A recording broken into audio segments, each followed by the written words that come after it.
नमस्कार दोस्तों।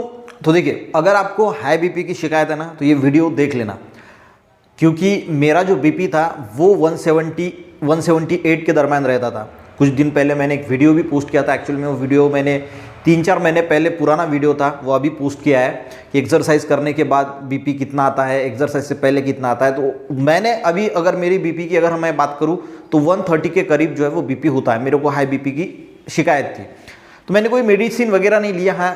होम्योपैथी का एक मेडिसिन अभी भी कंटिन्यू है, पर एलोपैथी की मेडिसिन नहीं लिया। पर मैंने जो किया वो मैंने बहुत सारे छानबीन की और उससे मैंने जो निकाला तो वो आपको बताने वाला हूँ, वो आप ट्राई कर सकते हैं।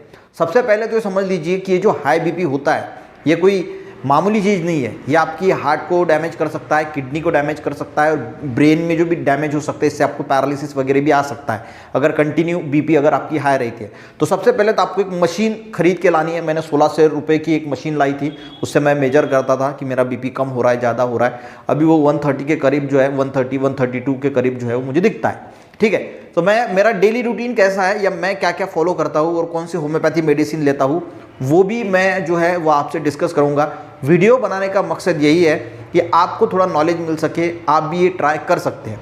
दूसरी बात, 4-6 महीने यानी पहले तो अपने डॉक्टर को दिखाइए, क्योंकि मैंने पहले कहा कि ये एक गंभीर समस्या है। बीपी कंटिन्यू जो है वो मेजर करते चलिए।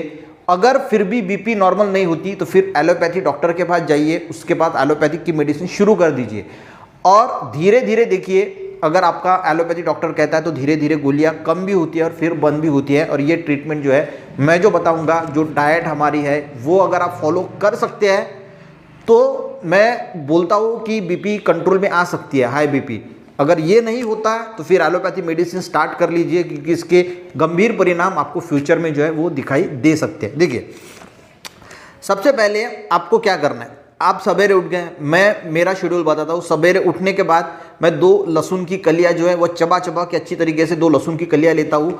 उससे क्या होता है, बीपी जो हाई ब्लड प्रेशर है, लहसुन उसमें काम करता है। तो 2 सबसे पहले सवेरे कलियाँ खा लेता हूँ और अच्छे से चबा के 3-3.5 गिलास जो है वो पानी पी लेता हूँ। आप पानी कौन सा भी पी सकते हैं, थोड़ा सा मामूली कोमट पानी या फिर पानी जो आप पीते हैं वो पानी आप पी सकते हैं। ठीक है, मैं सबसे पहले ये करता हूँ। उसके बाद हम क्या पीते हैं, चाय पीते हैं। ठीक है, तो चाय पीने के बाद गाइज आपको अजवाइन, यानी इसको हम मराठी में ओवा भी बोलते हैं, अजवाइन और एक इलायची खाना है। चाय पीने के बाद आप बाकी जो चीज़ें खाती वो नहीं खाना, अजवाइन और इलायची खाना है। उसके बाद आप जब खाना खाते हैं तो खाना खाने के बाद भी आपको अजवाइन खाना है और एक इलायची खाना है। दोपहर की चाय पीता हूँ तो उसके बाद अजवाइन और एक इलायची, और रात का खाना खाने के बाद एक अजवाइन, एक अपना अजवाइन थोड़ा सा और एक इलायची। ये हो गया, यानी लहसुन, अजवाइन और इलायची। अजवाइन और इलायची क्या करता है, आपके बढ़े हुए ब्लड प्रेशर को कम करता है। ये 2 चीज़ें हो गई। अब तीसरी चीज़ क्या करनी है, देखिए, हम जो खाना खाते हैं सवेरे और शाम को, तो आपको इस खाने में गाजर, बीट और टमाटर, इसका ज़्यादा से ज़्यादा इस्तेमाल करना है। ठीक है, गाजर, बीट और टमाटर का ज़्यादा से ज़्यादा इस्तेमाल करता हूँ, मैं करता हूँ ये चीज़ें। और मैं आपको भी बता रहा हूँ, मैंने बहुत सारी स्टडी की, उससे मैंने फिर अपना ये जो है वो शेड्यूल बनाया, उस हिसाब से मैं आपको ये बता रहा हूँ। ठीक है, उसके बाद गाइज 30 मिनट आपको कंटिन्यू वॉक करना है, ये कंपलसरी है। 30 मिनट आपको वॉक करना है। वॉक है ना, ऐसा नहीं है 2 जने हैं, अच्छा, एक कंटिन्यू स्पीड में वॉक करना है। मेरे घर में मशीन है वॉकिंग की, तो मैं उस पर ही वॉक करता हूँ डेली। 30 मिनट आपको वॉक करना ही है। ठीक है, उसके बाद अनुलोम विलोम जो प्राणायाम होता है, ठीक है, आप सबको पता है वो किस प्रकार करना है, तो वो प्राणायाम करना है। उसी के साथ 3-4 मैं योगा करता हूँ, यानी एक वो नाम मुझे भी पता नहीं, मैंने देखे हैं, बस मैं वो चालू कर देता हूँ। यानी सिर नीचे होता है, पैर इसका सहारा लेता हूँ दीवार का, और उससे वो योगासन करता हूँ। उसके बाद पाद पश्चिमोत्तासन करता हूँ, यानी ये जो है पैर सीधे करके ये टिकाने का, और भी 2 करता हूँ। आप बहुत सारे वीडियो देख सकते हैं कि कौन कौन से योगासन होते हैं। वो योगासन में 4 योगासन करता हूँ, अनुलोम विलोम प्राणायाम करता हूँ, और ये ओम वाला गूंज भी लगाता हूँ। ठीक है, वो भी मैं डेली करता हूँ, तो वो भी आप कर सकते हैं। यानी 30 मिनट आपको चलना है और योगा प्राणायाम भी करना है।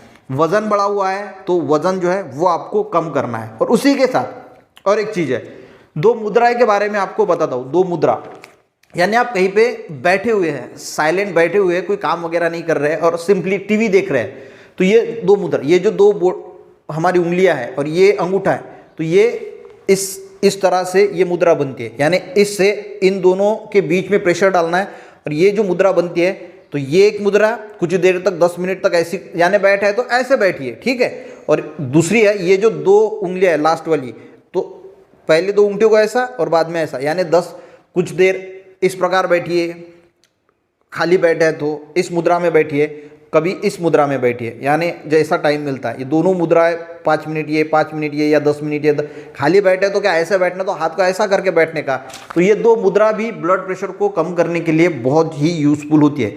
और ये होम्योपैथी की मेडिसिन आती है जिसका नाम है रुअल्फिया सर्पेंटिना। ये भी मैं सवेरे जो है वो आधा कप पानी लेता हूँ, उसमें 15 ड्रॉप्स यानी 15 ड्रॉप्स जो है वो ये मदर टिंचर, आप किसी भी होम्योपैथी शॉप में गए और आप ये जो हाइपरटेंशन होता है यानी हाई बीपी, ये ज़्यादा से ज़्यादा स्ट्रेस की वजह से होता है, यानी जो स्ट्रेस आता है हमें, और ये स्ट्रेस में बहुत अच्छा काम करती है। तो इसीलिए ये भी एक दवा है जो होम्योपैथी में, अब होम्योपैथी का तो कोई साइड इफेक्ट होता नहीं है, तो हाई जो बीपी होता है इसको लो करने में काम आती है। तो इसका नाम है रुवेल्फिया सर्पेंटिना क्यू का मीनिंग होता है मदर टिंचर। होम्योपैथी वाले के दवाई में गए तो उसको बोलना ये मेडिसिन मदर टिंचर दे दीजिए, इतनी बड़ी 100 ml की बॉटल लेके आइए, सवेरे शाम ये चालू कर लीजिए। अब मुझे तो इसका जो है वो बेनिफिट दिखाई दे रहा है। ये सारी चीज़ें मैं फॉलो करता हूँ। एलोपैथी मैंने सोचा था, पर मैंने सोचा कि पहले ये चीज़ें जो है वो फॉलो कर। अब 130 के पास है और भी मैं जो है वो प्रयास करता हूँ, तो धीरे धीरे कम होगा ये शायद। तो ये सारी बातें गाइस सोचा कि आपको भी ये बता सकूँ, शायद आपके फ़ायदे की चीज़ हो सकती है। तो ये सारी चीज़ें और भी आपको अगर कुछ मिलता है तो वो भी, ये सारी चीज़ें जो है वो बिल्कुल आसान है हमारे डाइट में। मैंने जैसे कहा, या फिर लहसुन सवेरे खाना, तो ये अगर एक हैबिट बना लेते हैं तो फिर, और रेगुलर जो है वो आप अपना बीपी जो है वो मेजर करते रहिए कि आपका बीपी है कितना। अगर इससे भी कंट्रोल नहीं हो रहा है तो फिर आपको एलोपैथी मेडिसिन स्टार्ट करनी ही है, ठीक है। तो ये छोटा सा वीडियो बनाने की कोशिश की, शायद बड़ा हो गया होगा। तो अच्छा लगे तो लाइक ज़रूर कीजिएगा, लोगों को शेयर भी कीजिएगा। मिलते हैं गाइस नेक्स्ट वीडियो में, तब तक के लिए जय हिंद।